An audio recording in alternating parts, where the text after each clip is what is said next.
You're listening to the Show We Go Baseball podcast.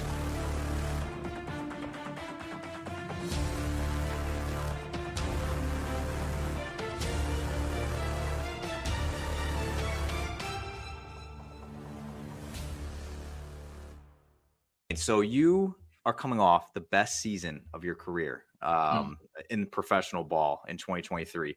What was different last year compared to like 21 and 22? Like what clicked for you?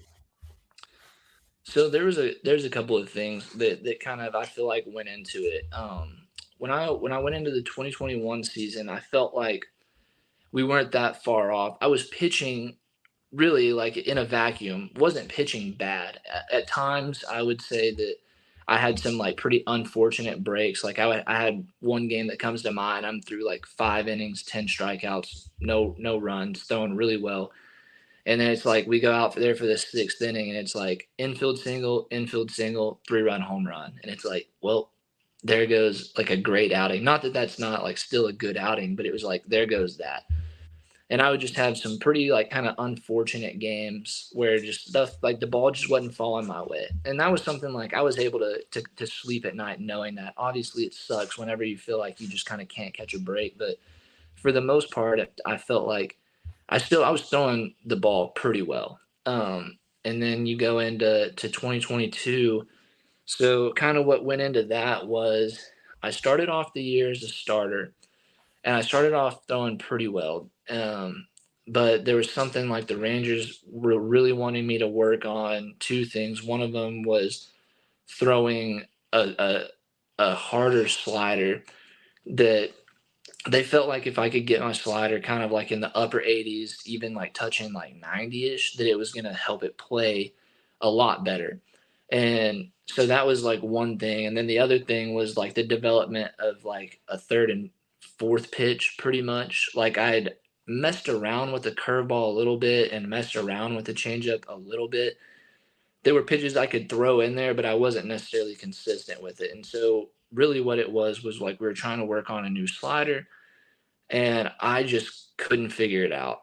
Everything that I tried, it wasn't working. I couldn't throw it for a strike, or I'd feel like it was really good, and we look at the TrackMan, and they're like, that sucks. And so it was a whole lot of plug and play. And I think that really got into my head because for weeks and weeks and weeks, I'm trying to work on something that they feel like is going to help make me better. And I can't figure it out. I can't get it to click. I can't get the feeling of it down. And then when I do, I can't be consistent with it. And so then I get moved to the bullpen. And that was something that also kind of hit me where I was like, like, all right, like this sucks. Like I haven't been throwing bad for a while there. I was throwing the best on the team. Well, really like a month into the season, I had like probably some of the better numbers out of all the pitchers on the team. And so then I get moved to the bullpen, and that was something where I had to like really figure out how to make that adjustment, because for the past 4 years of my life, I had been a starter. And so then it's like middle of the season, we're going to make this switch. And so for me, it was all about like finding the best way to go about that. And so it was like, while I'm trying to figure out a new pitch, I'm now taking on a new role, and things are just kind of changing up a lot. And so then I kind of, by way of trying to throw this new pitch, I had really gotten myself mechanically messed up. And I had gotten to a point where I couldn't throw a fastball for a strike. And so it felt like, to me, I was like, this is as lost as I had ever been on a baseball field. I can't throw an off-speed pitch for a strike. I can't even throw a fastball for a strike.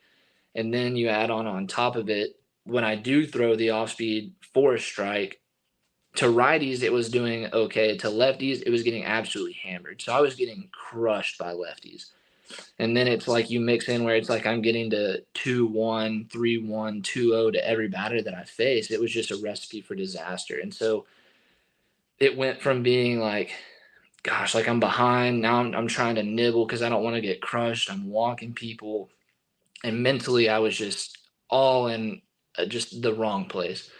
And I ended up finally, towards the end of the year, one of my teammates in Frisco and one of my best friends, Jack Leiter, he goes and plays in the Futures game.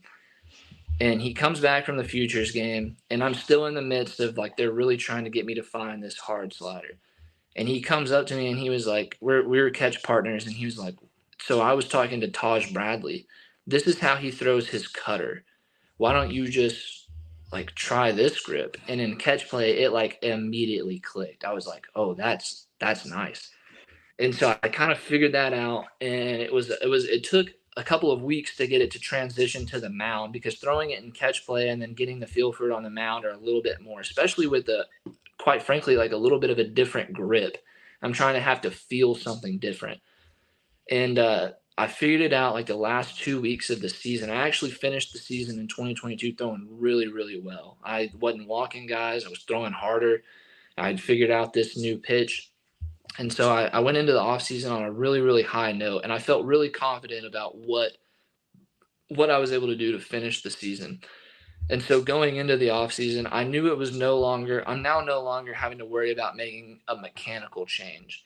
I'm now more just focused on developing this pitch. So for the first time in 2 years, I was able to go into the offseason not having to worry about, okay, I got to make sure I'm on time and I've got to change my arm path here.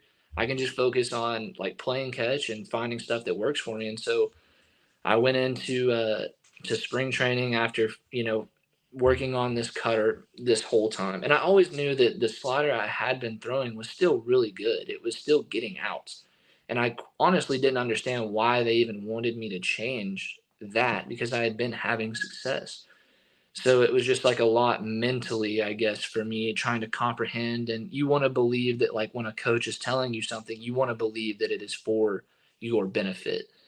And so what it was for me is like having to have the maturity of being able to think like, I respect what you're saying.